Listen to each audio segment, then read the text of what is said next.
some of the most famous fashion designers in the U.S. today have been asked to forecast what Eve will look like in AD 2000. One idea is a dress that can be adapted for morning, afternoon, or evening. It's the sleeves what does it. Apparently, in AD 2000, we shall be having a hair-raising time. Yet another designer goes so far as to believe that skirts will disappear entirely.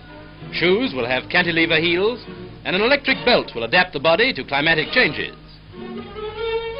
The lightly clad woman of tomorrow, ooh, swish, will move in an atmosphere that's scientifically kept at the right temperature. The future bride in a wedding dress of glass. What the groom will wear, apart from a worried look, isn't mentioned.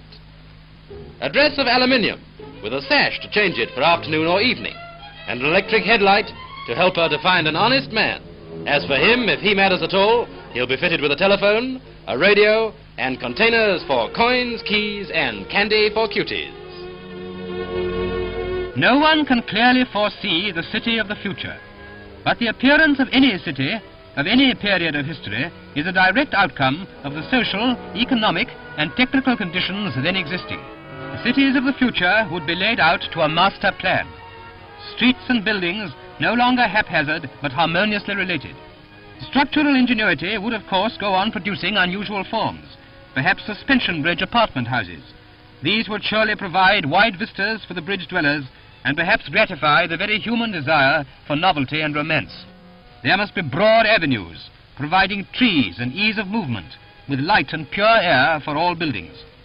Perhaps the master stroke of planning would be to segregate on one hand future highly efficient automatic industrial centers, producing all our needed goods and distributing them in abundance.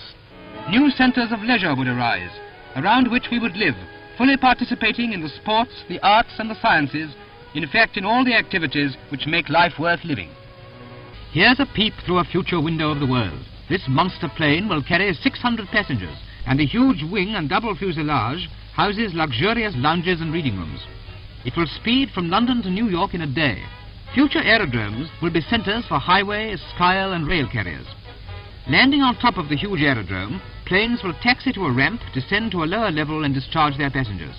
At still lower levels, motor highways, railroads, and pneumatic mail tubes will have terminals. Here's a ship which has the streamlined form which ocean liners of the future may take. The streamlining is the shape of an object so that it will cause the minimum turbulence of the air passing round.